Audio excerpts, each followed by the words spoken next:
Welcome to a seminar from the Center for Teaching Excellence. I'm Jed Lyons, the Faculty Director. I'm glad to see everybody here in the audience today.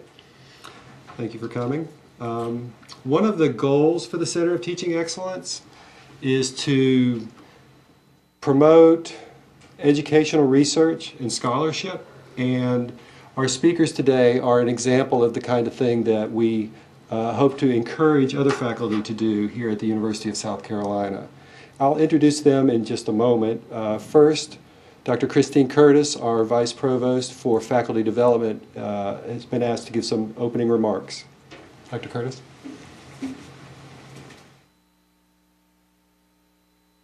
Thank you, Jed. Before I start today, let us all stand for a moment and give our respects to our colleagues and the students who were so, basically, their lives taken so quickly and so suddenly.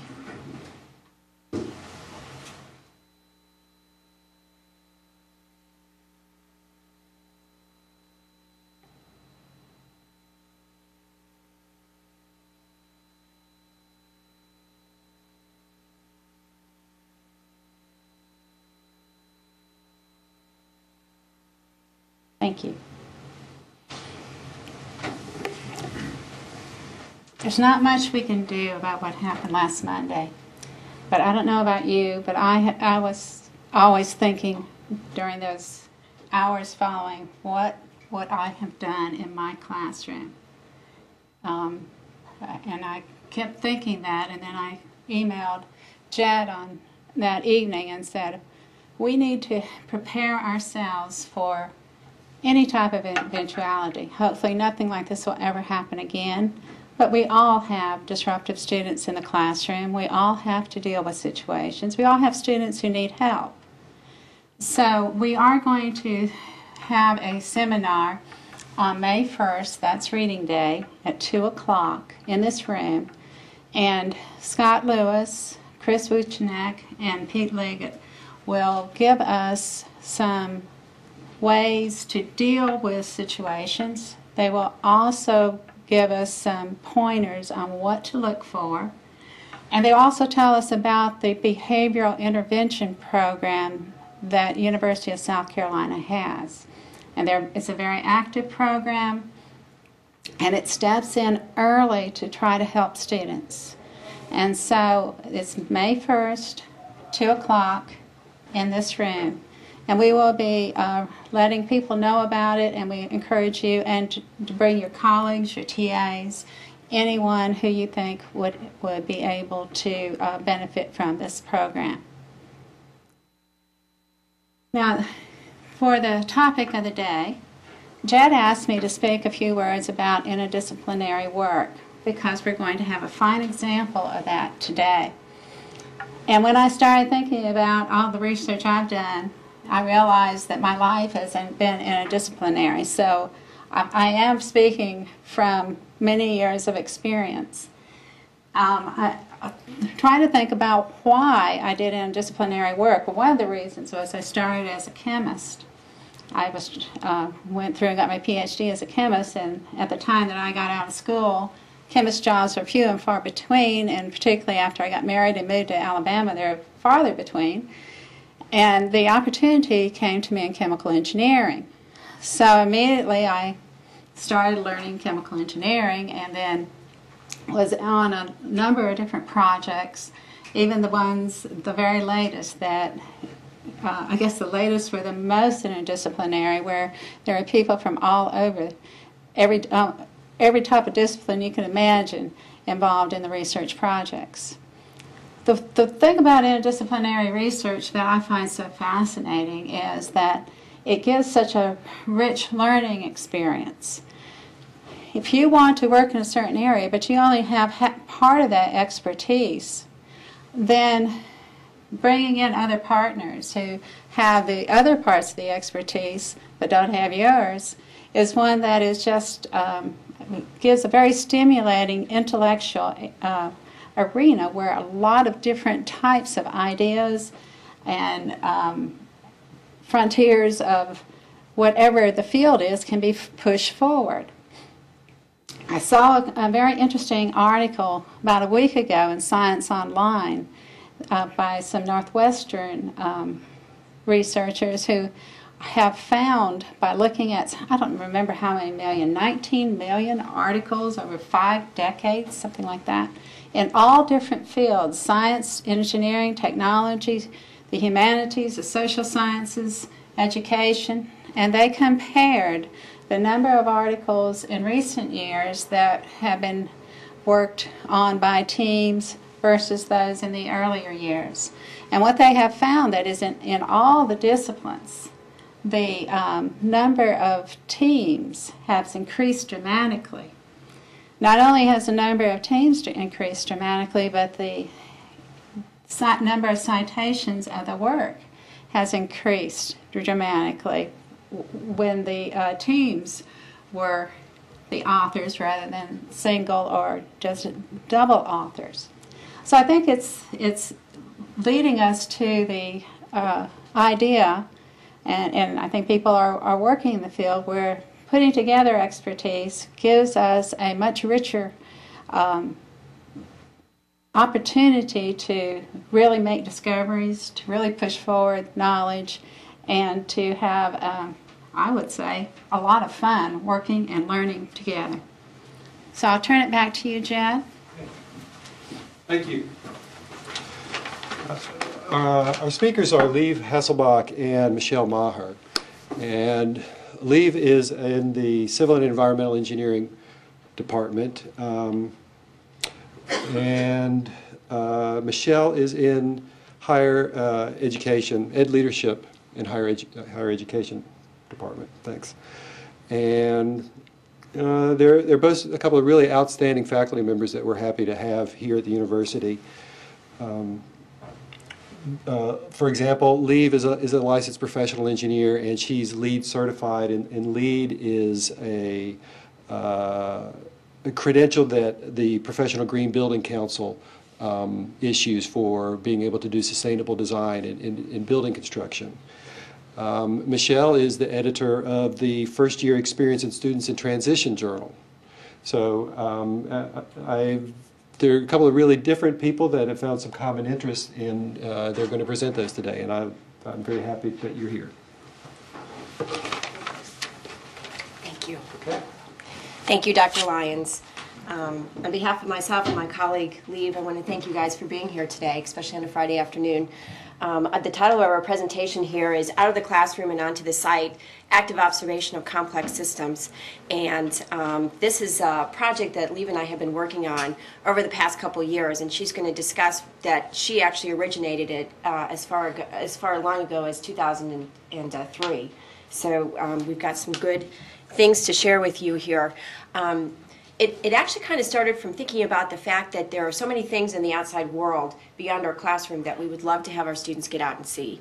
And it is kind of this desire, this need to get our students out there and look at what we're terming complex systems, these interactions between what's going on in the world, between the social, the environmental, political, all different types of things that are going on. And in the classroom, we tend to try and break it down so it's much more simplistic, but actually, as we know, it's not simplistic. So how do we get people out there? Well, if you remember back when you were in K-12, you got the field trip, and the field trip was a lot of fun. And that really doesn't happen in higher education for lots of different reasons. And we'll discuss just a few of those. But what we really need to think about is how can we bring that outside world into our classroom?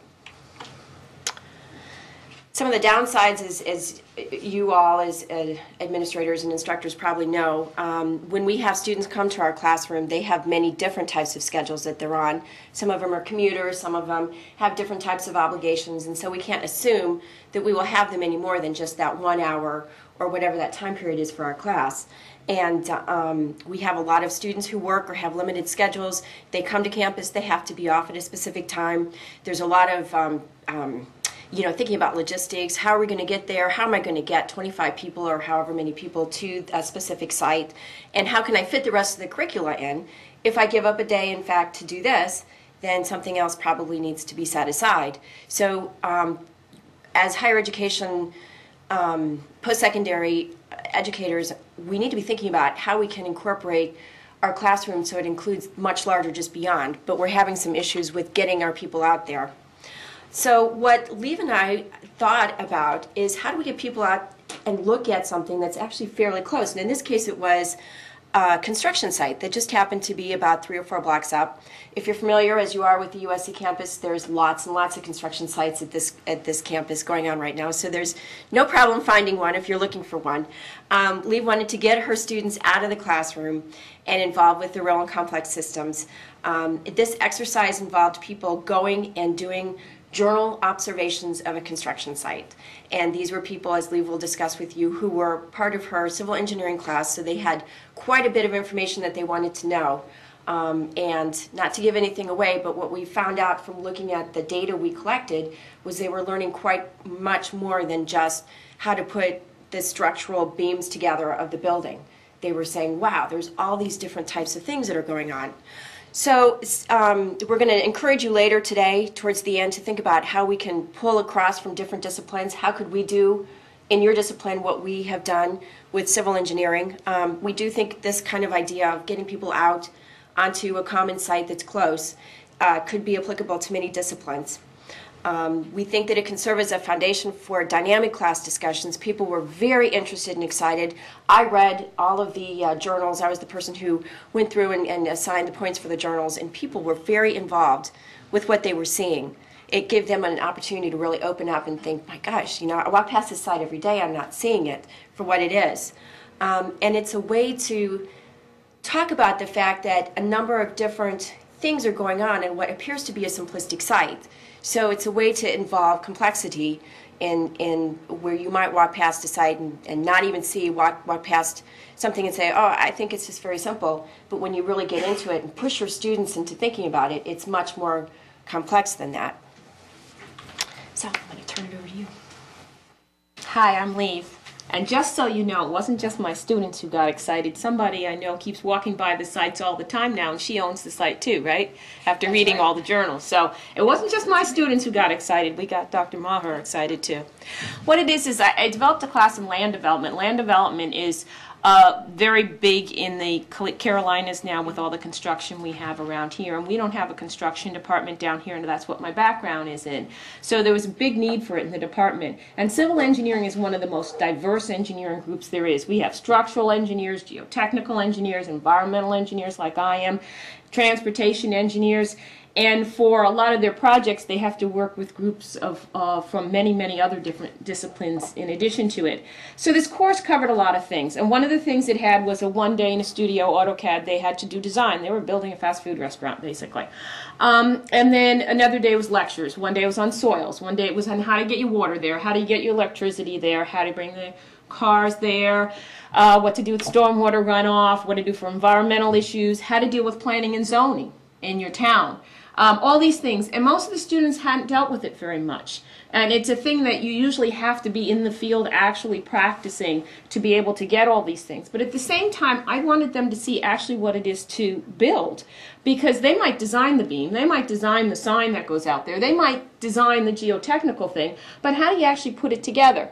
And of course, it's very difficult to get on construction sites and have all that experience. So I spoke with the housing department here that was building West Quad and the first year, and I said, listen, I'd really like my students to watch this. And one thing I want you to know is I got permission ahead of time, and no, they actually did not go on the site. They were not allowed on a site where you have to wear your hard hats and you need to have your safety and you have to be trained, and they couldn't go there and interrupt somebody who was in the middle of doing something or on scaffolding. They observed from outside the fence, and they were told not to talk within the fence. However, so many would come to me and say, hey, you know, one of the construction managers walked outside the fence and started asking me questions. So they did get more interaction than they were supposed to. But just so you know, we didn't intend to interrupt something else while we were doing it. So anyway, as I said, they had the one studio class and they had the one lecture class. This assignment was what was 10% of the grade. It was a field journal assignment.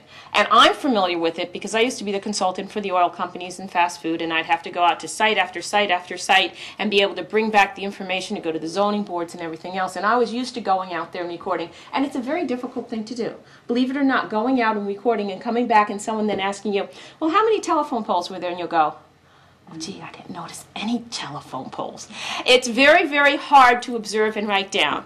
So basically, I thought, well, at least I can get them to start seeing things, and I give it 10% of the grade. And I wasn't asking them to go out there and do calculations and make engineering judgments and everything else. I was asking them to go out there and observe and see what they could do. They basically went to this construction site, which was West Quad, which is our green dorm now for the first year, and the next 2 years is the public health building. And our slides here have a green background because I picked only sites that were ones being built green, as I'm an environmental engineer, and therefore I try to shove these ones in environmental direction. A lot I say are structural, or there are other things, and environmental is not their main field, but I try to put a little green flavor into it as we go. Basically, their requirement was to fill a certain number of pages. That was it, by a certain day. They had to go out there and observe and write it down. Generally, about half an hour, 45 minutes took to do the observations.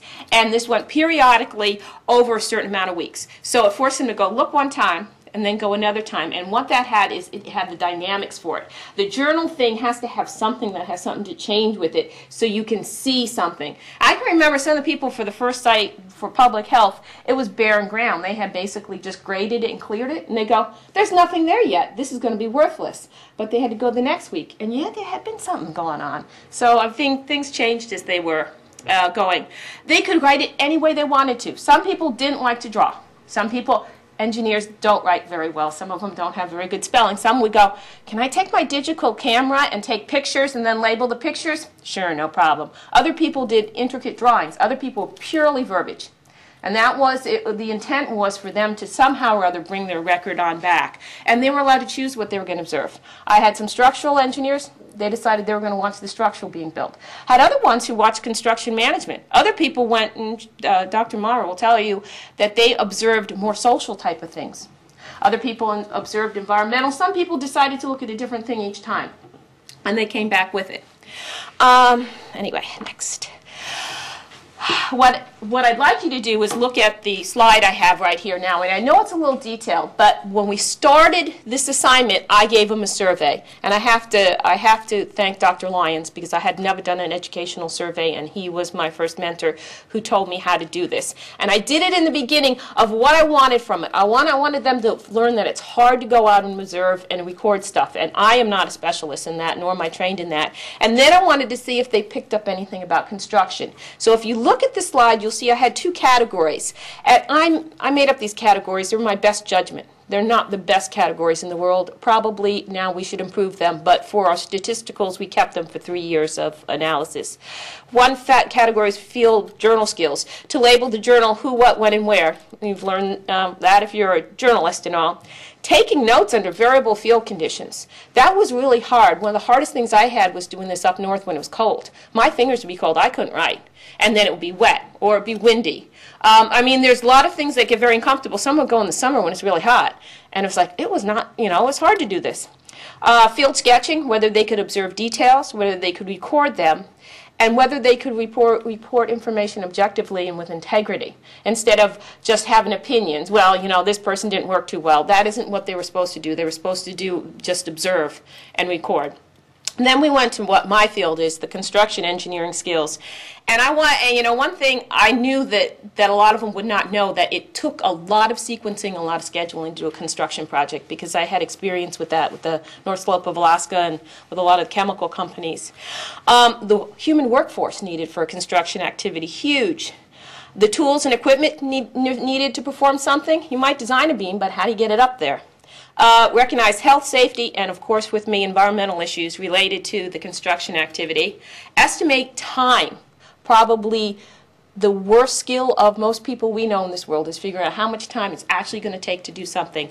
And then visualize how, see, they draw plans. And that's what their job is. The engineers, they draw the plans and someone else builds it. Well, look at it on the site. Can you visualize how that's on the plan and how someone from the plan could go forth? And those were this is what I gave them a little survey on before they started. I then gave the same survey at the end of the assignment, 6 or 7 weeks later, to see how they rank themselves on the Likert scale, which whether they were not competent all the way to whether they were competent. And we can show you those results. Okay, as I said, and you don't need to look at the screen anymore, but were the skills that I chose the best ones? Probably not. And you know, to tell you that now that we've done this for a few years and we've got data for a few years and have statistical analyses, I think I'm going to afford the opportunity to teach this class again this fall, and I hope I have someone to come read. Yes, it's already full, so we have a waiting list. I'm hoping she'll come and read the journals again. Now, why do you think I had her read the journals? I can tell you why. The first year she wasn't along, and I had a PhD student of mine read the journals. And the reason I did is if I didn't, the first time when I was about to read them, people would say, well, tell me why they're putting this up here. What's a better engineering design? And I realized, uh-oh, that's not the assignment, is to come back and have me redesign this engineering design. And not only that, but that's not my responsibility, nor am I really a part of it. The pure goal was for them to observe, and therefore I wanted a third-party person to just say, well, did they do what they were supposed to do? Did they observe and observe in the time frame for the whole time? And that's why I had first Felipe Montez, who's now Dr. Felipe Montez. He read it the first year, and then Dr. Maher came and read them all the next 2 years, and again would grade them based on completeness, not on what was asked. And once in a while some discussions would come on in class from which were fun. But again, their grading, they didn't have to feel like, well, I needed to know what this thing was for. They didn't need to know that. So the things that I did this survey on, were they the best? Probably not, and especially the journal skills, because I never taught a class or had a lecture on how to actually fill out a journal. And now that I think of it, it would be a good improvement, and we're gonna talk about it and see if we might be able to incorporate that into the class to actually enhance those skills some. But we hadn't done it yet. As I said, we were tracking just the improvements based on going and observing on their own. We didn't change our questions for the statistics and whatever, but you can also see what my questions were, and then for other, if your class wants to go somewhere, you can go from and say, well, what kind of things would I ask them to do? I think the first set, which is the journal skills, is something for everyone, and then the second set of skills would be the discipline, more type skills to go with it. Other resources. I didn't leave them totally going blank. I had outside my office a picture of what was supposed to be built there, and a current picture. You know, they had like an aerial of the bare ground for public health, and then I had a nice rendering for it. But in addition, in both cases, the university, the facilities department here gave me a full set of drawings. I had the full set of plans in my office, and I set up a little resource table just by my front door. And so the students knew that without really disturbing me, they could walk in if they wanted to go through those drawings. And did they do it? Not very often. But once in a while, I'd have someone maybe who's structural, who go, gee, I wonder what that thing is. And they come in and they say, can I look at this for a minute? I said, sure. And they go and try and figure out what. Or they come see the picture of the finished product, and because all they saw was some concrete in the ground, and try and figure out what was going. So I did have that resource. Then in addition to getting Dr. Maher involved after the first year, one of the construction managers at the university, when I was going to do her project and it had gone so well, they were very pleased. The University Housing Department and facilities here so pleased because no one was disturbed. They were very happy to have the students come. They were very interested. They were hoping they could start getting interns from some of my students, actually, to tell you the truth. So when she came to my class in the beginning and introduced them to the project, and she actually gave them her card with her cell phone number and said, if you have a question, you can call me. And I went, you want them to what? Because, you know, you're busy as it is. And I know that on many occasions when she would see the students lined up, you know, observing, she would go out and talk to them. She also did another special thing. She said, you know, I have construction meetings, and if you have someone who's more interested in that, observing those, they're welcome. And over the years, we had 2 students who, instead of observed the construction meetings. And that was really informative for them. And they kept their journal on that one. Okay. The survey results. So we did this, and then we did it for 3 years. In the first year, if you get good results, you say yay. And the second year, you go, oh, that's good. And after 3 years, when you get identical results, you go, well, I think this really, really works. And if you look at the board right now, what I have is I just have a summary. And the first category there is the field journal skills. And I have them for the 3 years that we have it. Their initial rating, how well they thought they did in it. In the beginning, most people thought they could write things down pretty well. They're students. They write things down all the time. So they thought they could. And I also showed how many students completed both an initial survey and a final survey every year. So you can see we had a fairly decent, we have well over 60 students who participated in this over the years. And you'll see in every single category, their initial rating of their skills went up by the end to their final. And in fact, it went up on average 20% just for observing and getting used to observing and figuring could they get something from it. Me as the engineer wanting them to understand construction, the second category was the most important. That's the discipline skills. They didn't rank themselves very well. The University of South Carolina does not have a construction engineering department, so they don't take special classes in construction engineering. Several of them work for construction companies or intern, but they don't. So therefore, if you look at the slide again right now, you'll see that they had really lower rankings in the initial ones for every category than for just observing skills. But at the end, their construction engineering skills started to get even close to their writing skills, or their observing skills, which students are used to. And in fact, the improvement was averaged at 35% with very little variation over all 3 times we gave it, which is pretty good statistical analyses, which is how I usually have to do it too. And just to tell you that I did one other thing, and it was sort of random. On their final, I usually like to give them sort of a fun question. Just a freebie, and I usually ask, well, who's your favorite land development professor at the University of South Carolina? And I'm the only one. But the third year, I don't know what possessed me, but I really wanted to find out, what they got out of the class. And so I just asked a different question instead. And the question was the following, and if you look at the table now that I have up here, it's the final question in it, and of course, whatever they answered was correct, was what is the most significant thing that you learned from taking this class? It was called ECIV 570. This class, by the way, was mainly seniors and also graduate students. It's upper level. You usually, there were a couple juniors here and there, but you usually had a pretty good background in civil while you're in it. And 59% of them answered that what they learned the most was the complexity of the whole situation. Something to do with complexity, diversity, and the many steps in the process. And as engineers, we usually focus on this one equation, and it's very, very difficult for us to get someone to see how it all gets put together and to be able to handle that. It usually takes many, many years of experience. And just to even see beyond, memorize this equation, memorizing that. Then there's the other answers that they had, 26%, and I know the percents don't add up. That's because some people gave me more than one answer. They like to make sure they get full credit, so they'll put it in several answers sometimes. Amount of time and planning required. That's another thing with complexity. Better computer drafting skills. We did a lot with the computer design. Attention to detail and being organized. You have to be because this is land development projects. Creativity, and then enjoyment of the topic. A lot of them found out that this was just a really nice topic they were interested in. So that was what we got from that one there.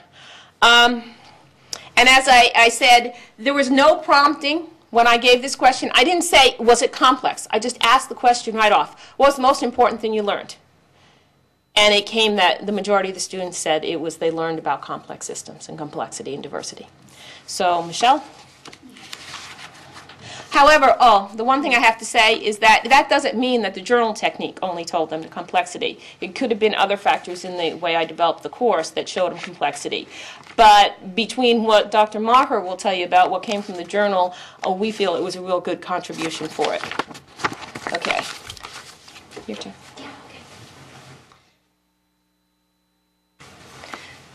For 2 out of the 3 courses, the 2004 and 2005, towards the end of the semester, actually at the last class that they had in this course, I asked them to talk with me for about 5 to 7 minutes. Most of them, it ended up being about that. And I asked them a series of questions. And I asked them questions that were very open-ended, just to find out what they were thinking, what they were learning. Here are the questions up here you can see.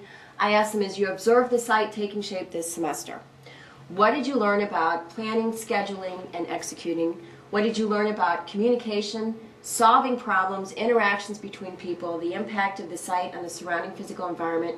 what surprised you, and what's the most important thing you learned. And it really was from their responses to these questions that I began to see that they were learning something that was not in their textbook, that was not really an intended part of the class to begin with. For example, communication on the construction site, how difficult it is to communicate when you have people who speak different languages on the construction site. How much communication is going on that may not be verbal. You know, how much communication is going on that's in different ways. How people were communicating when they had, you know, a lot of stuff on the site to move around with. I mean, there was just a lot of understanding that communication is much more involved than we were normally thinking about it. For example, the planning, scheduling, and executing constructions, I thought it was so interesting that people were saying things like, you know, when I started on the site, I really thought it was going to be a fairly straightforward process. And what I found out is sometimes people were, you know, over here on the site, you had something going on that was its own thing, and on the other side of the site, you had almost like a parallel thing. It didn't happen, you know, as straightforward as I thought. And what I also found out is that things were really depended on each other to get the job done. So you had to get this done before this had to happen. And there was really a lot more planning going on than I actually realized that. So there was just a real eye-opening. I do have to say, I think it was 2004, the site that we were observing had 3 different storms come through. They were the remnants of some of these hurricanes that had gone across Florida.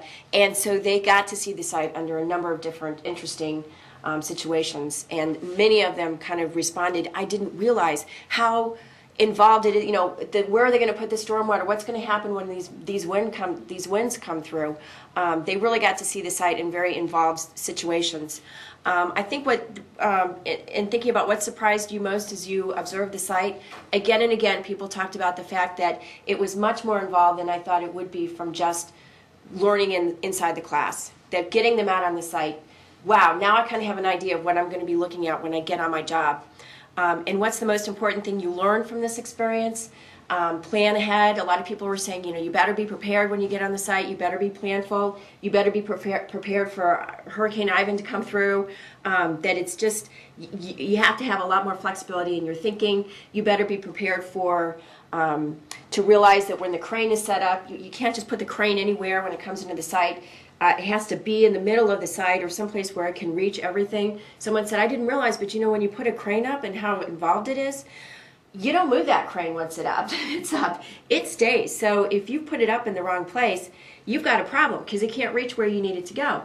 And so just a lot of really insightful thinking about how much more involved it was than they were really thinking it was. And Lev and I were kind of discussing some similar examples that we could say, okay, well, we did this in this class, but how could it work in other classes?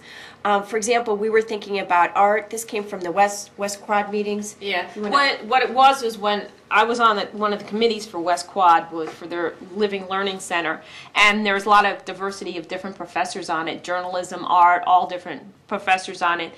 And when I had said, well, you know, I'd really like my students to watch this construction site, one of the art professors said, you know, he'd really like the students to go down and draw on the construction site. And then I realized that he had the same thing. His students would go out and have a sketchbook. And my students were going to go out with their journal book. And it was really the same exercise we were doing. And how diverse, you don't think of civil engineers as being very aesthetic. So, I mean, we really related with the artistic people here. Same thing, we might just not be as skilled in what the finished product looks in our sketchbook, but the intent and what comes from it is just as important from both fields. And so that was really cool that I knew I could relate to it. Now, knowing a lot of people in architecture, of which I haven't taken architecture courses, but I work with architects and landscape architects a lot, I know that they go out and sketch a lot. And they go out and do observation. And just because they call it something different, they might call it a sketch pad versus a journal, but it still has the same thing. And with the architects, their language is they go out and see the form and function. And you know, they have different verbiage for it. And for me, I'm calling them construction engineering skills. It might sound dry to you, but in their verbiage and the way you might talk in your discipline, you can probably find something that you call it that relates to your field in the same way. So it's different names but similar ideas.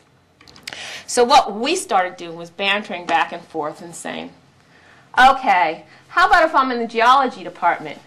What should I do that's readily available? That was the one thing about this. The students, it wasn't that far away. It doesn't have to be on campus. That's why close enough. Yeah. We're down there in Main Street building, and we're down there where, you know, it floods. I don't know if you've ever seen Rocky Branch flood over, but I know Dr. Lyons and some other people, we have to move our cars because they will float away, and you have to watch. Rocky Branch has problems with environmental, and there's lots of people, there's the huge geology and geography departments here. A lot of people study that. It's a perfect thing to see a whole dynamic situation. How is the channel bed changing from these different storms? What is it, how is it disrupting? And so you can have a very dynamic one. Do you want to? Yeah, you can think about, for example, where I used to be in graduate school, we had sort of a marshy, swampy place that was close to where my building was. And you can imagine a situation where you're asking students to go out there and observe it through the semester so they can see the changes of what's happening. You know, as the season changes, what's happening and what types of animals and plants depend on each other for what types of systematic and symbiotic processes. It's not just a piece of land that you'd see but you don't think about. There's like go and observe and really get a clue and an eye of what's going on. And then you say, well, hey, you know, she's an engineer and they're only talking engineering and science this, but I'm a business major or something else. Well, here, international. We have international business here. Mm-hmm. There's so many examples of where you could go around and start observing. If their goal is to go out and observe the different types of restaurants for different nationalities, usually if it's an ethnic type restaurant, a lot of people that are of that ethnicity and other people who aren't go there. But from it you can observe things like the symbols they use. Do they have the different writing, different clothing they wear, different mannerisms? Mannerisms is a huge thing with it. So you can learn a lot of international here in downtown Columbia. I mean, we have a huge international influence here. What I like, because my husband's a history buff, is the history of University of South Carolina. In fact, walking up here along Main Street, they've dug up a portion of the road for some utility work. And I raced and called my husband his cell phone. I said, Mike, you're not going to believe this, but underneath the asphalt, there's this gorgeous brick road. And he goes, wow. And I said, and I'm looking at the bricks, and they say Augusta on them. And he's from Augusta, Georgia. He's a Georgia boy. And they're from the red clay in Augusta. And he goes, you going to bring one home? You going to bring one home? So sure enough, I sort of snuck around the fence, and I dropped it off down at West Quad because it was heavy and all. And that's an exciting thing. I learned the history just from observing that thing. You can think of it, you can go to cornerstones. You could have them observe cornerstones of the buildings. They can put together the history of that kind of thing. Obviously, we have enough with museums here. I mean, South Carolina is so rich in heritage. It's like Connecticut, where I came down from, having been a state from one of the first 13. There's a gigantic history here, or exhibits. But for me, being more the civil person, you know, just the bricks in that street, or how the sidewalks are put together at walking across the horseshoe. I walked on brick sidewalks, and then some of them were different, and you could tell they were put in different periods. You can incorporate that into the history of what kind of people were there and how they were working. Okay, your turn. Well, thinking about, for example, retail hospitality, we have observed food service at the Russell House. You can, if you are over on I think it's retail hospitality services, and you want your students to have a better understanding of flow through, for example, restaurant areas, have them go and sit and watch. You know, what happens? What needs to happen for you to get your food? Have them go and observe at a restaurant. Don't go and just, you know, have a meal, but sit there and really think to yourself, you know, what's happening? How's the traffic flow coming in here? How are things moving through it? Really be an observer.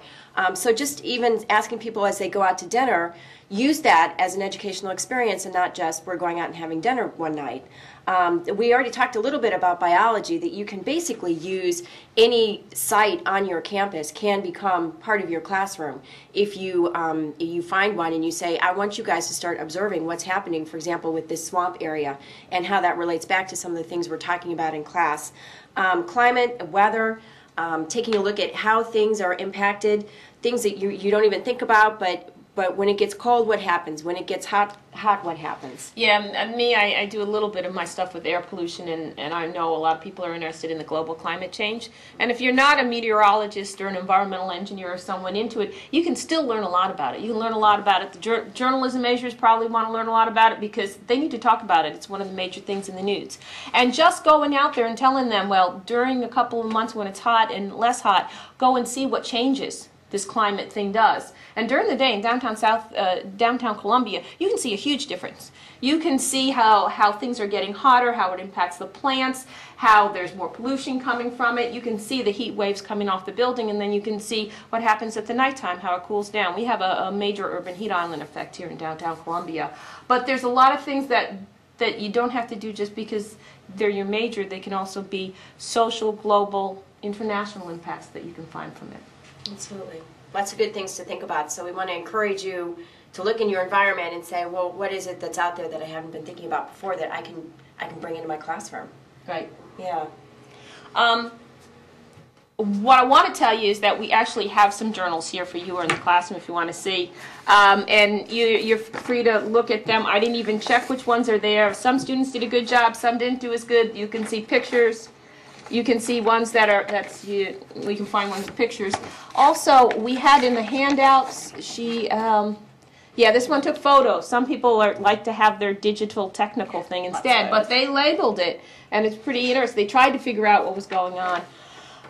We also had in the handouts some actual answers to the interview questions, and they were pretty impressive of what came out of it, so you're feel free to look through those ones too. The main ideas. Okay, if you're going to do this technique, is something has to change. You can't just observe something and then go out and you observe the exact same thing again. But the dynamics can be different. In my case, at one site only, I have the dynamics of change in building on that site. You could have change with weathers. It could be change with time of day. Or it can be change with location. For instance, you might want to compare one restaurant to another restaurant to another restaurant. Whether it's fast food, whether it's sit down, if you're going the retail business, what kind of employees you need, if you're business management, you can just as long as there's something that's comparative. The other thing is it can be comparative between people. Responses also. The vehicular, I put that down because we have transportation engineering. And what the different impacts happen at an intersection, you know, if it's bad weather or good weather or pedestrian to vehicle interactions, and again that's more of some of the things we study in civil engineering, but sociology impacts and things like that are real important too. So anything that has a change or an interaction, you can use this type of technique for. And then we wanted to know if you have questions. One, if you have questions about what we did, and two, do you want to try and give us a challenge and see if you have a topic we can try and figure out what you might want to observe. So are there any questions about what we're doing? Yes.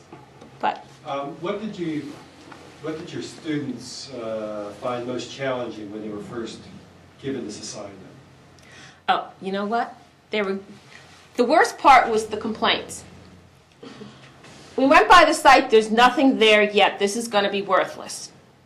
Okay? So, I mean, I got that from several people. Not so much from West Quad, because when they started on that one, it was already halfway built, so there's there. But when they did the public health building, the first semester of it, they had only excavated, they basically just had the raw dirt there. And I said, just go, right, and see what's there. Oh, there's nothing there yet. How can we fill, you know, a few pages? Just go.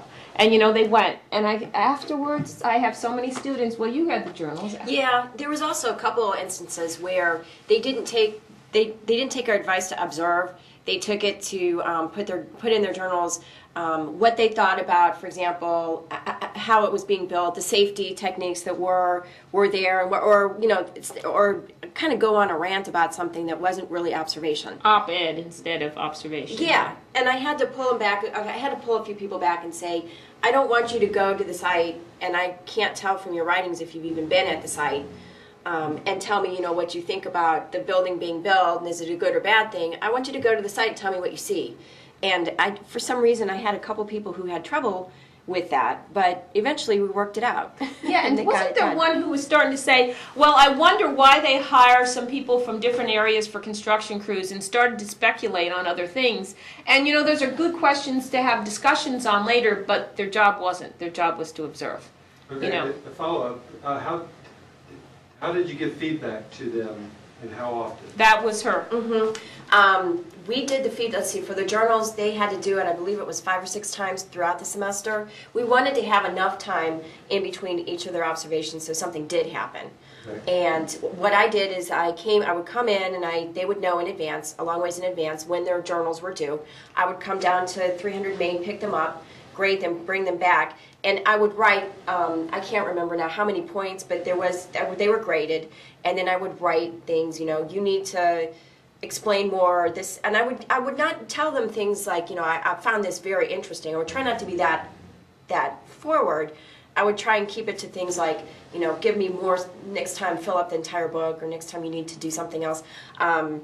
So, and that was the other thing too. They did not get instructions on what they were to observe when they were on the site. They were to observe whatever they wanted to observe. If they wanted to observe social interactions, if they wanted to observe the way the big crane moved around, somebody was very fascinated with the jumping jack, and you know, that was okay. I learned a lot about that. Who knew there was a jumping jack? I had no idea, but I learned a lot about the number of tools, and but they just had to observe something. And so when they were forced to stay there for 45 minutes, sure enough, when they could give themselves the space to observe, they did start observing things they didn't see before. So. No one wants to give us a challenge. Any huh? challenges? Do you see any connections between what you've done and like service learning, where they actually get involved with a project of some sort? It's not just the observation, but involvement. Well, I could see service learning is wonderful. I might have a daughter who's an engineer, and she did a lot Habitat for Humanity construction and learned more than you can imagine, probably 10 times the amount from this. And you know more, this is Dr. Maher, she's the educational specialist here. However, I have usually at least 30 students coming in that are very tight scheduled, and I was trying to get something in that I could in a decent amount of time. It took maybe 6-7 hours from their semester to do this assignment, or at the most 10 hours to do this assignment, and still get the most that they could get out of it, and at least have some sort of introduction. I'd imagine the service learning is probably, the benefits of it are phenomenal, but it's a lot more time consuming too. But what is your opinion? Yeah, I think there's definitely, this would be sort of a smaller slice of service learning in the sense, and obviously they didn't do service, they were observing, but you can imagine a situation where you ask them to be actively involved in something in their community where they are doing some type of volunteer work. Again, we did have some constraints about how much time they could spend and what they could do.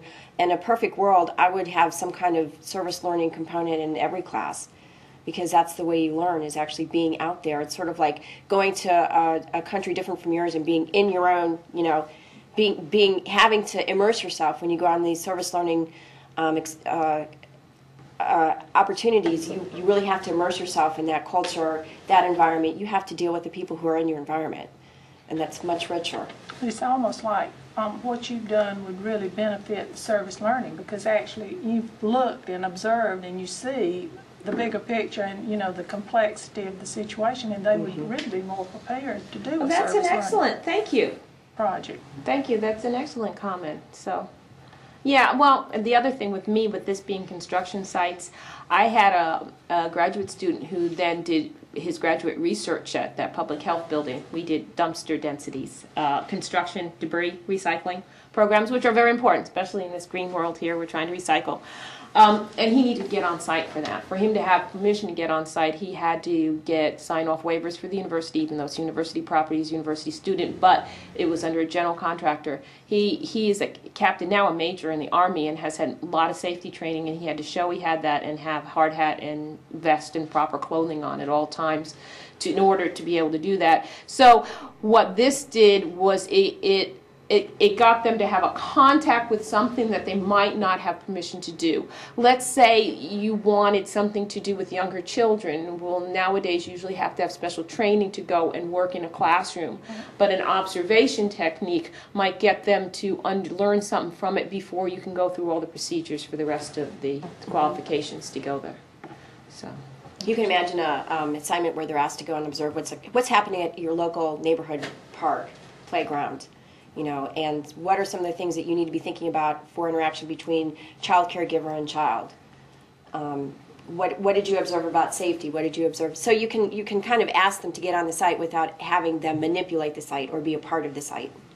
And the one thing that's the big caveat is for that, if it's something observing at a park, you want to go tell the city managers that my class is going to have students observe at this park, so that they're not worried about these people who are standing there doing it ahead of time. And as I said, we made sure that this worked well. And I was concerned about the reaction, and we have had nothing but positive reactions from the University Housing Department, and then from the facilities group, planning and facilities group from it, so it worked really well. I have a question. It sounds like a lot of the class was about observation. Did the students offer suggestions, new ideas for improving things that they saw? Was it taken a step further, or does that come later? That's a great thing, and this is what Dr. Maher suggests, that this technique can be used to then bring into the classroom discussions on things. I didn't do it very much. One of the reasons is because they had big projects they had to do, and we were very full with what we had. And once in a while I'd ask a question, any big questions from being out there this week, and there'd be one or two, but I did not use it as the focus of any of my discussion things.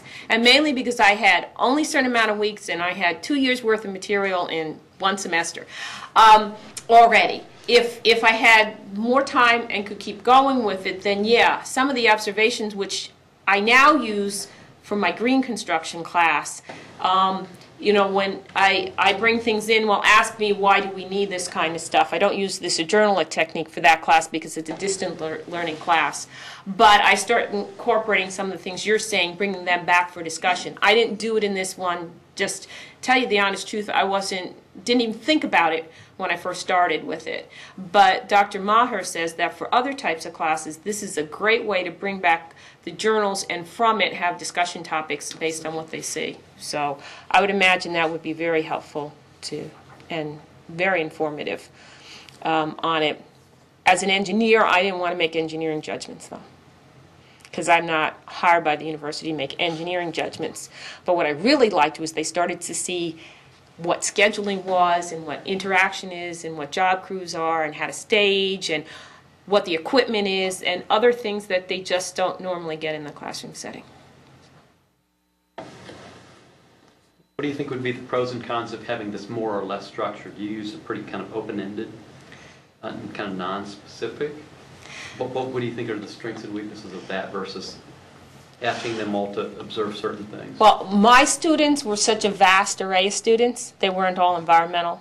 And I mean, I had ones that are steel, and they don't want to look at the environmental. I mean, I had such a diversity of students there. And I had also a diversity in the ages, because I had the students that are in their early 20s, but we have a lot of older students that come back, so I had ones in their 30s and stuff that might come back and do it. So I had a range and left it unstructured.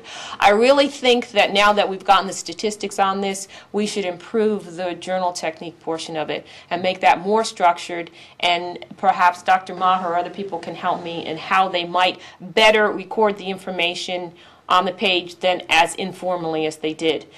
But it's something I need, we need to work on, and I think that is something we should really do in the future, because I think they'll definitely get more out of it if we could have at least one lecture or something, or a class or something, to give them a little bit more structure on that. For my course, I'd like to make sure their observations are still unstructured, just because of the diversity of the students. If you have a course where you really want them to see certain interactions because that's the topic of the semester, then it would be more structured. Right. Actually, I have a follow-up question that you just reminded me of. If you were doing some training on journaling, what would you tell students at that initial session?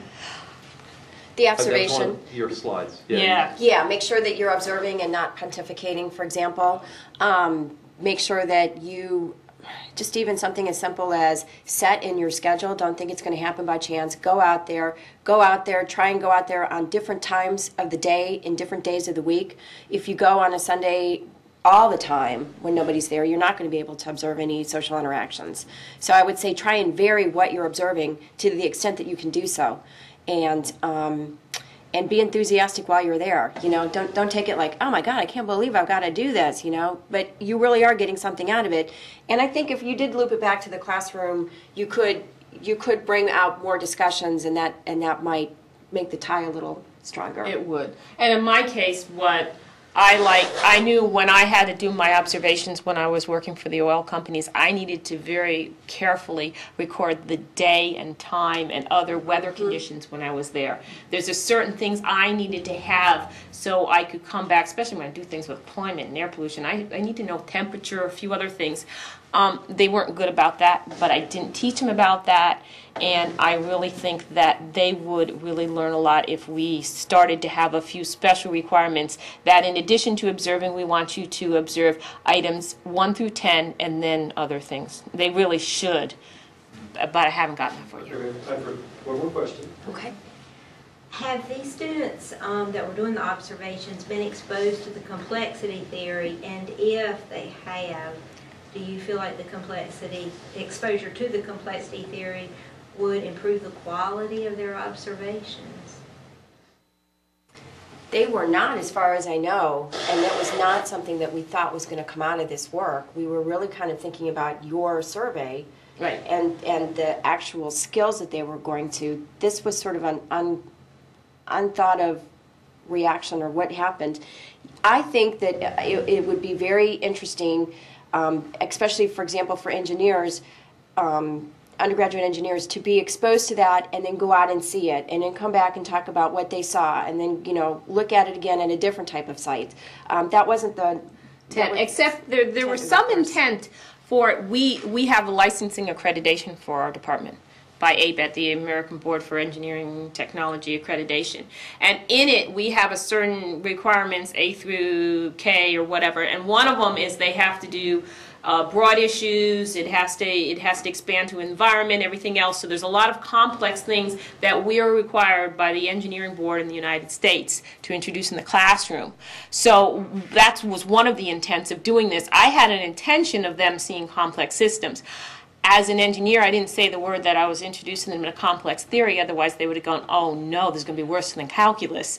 And they would have thought, you know, that, and when you say complex theory to them, they think number theory. So it's not a terminology that I used. It was a surprise for us to see that that's what they replied that it was when they made their observations at the end.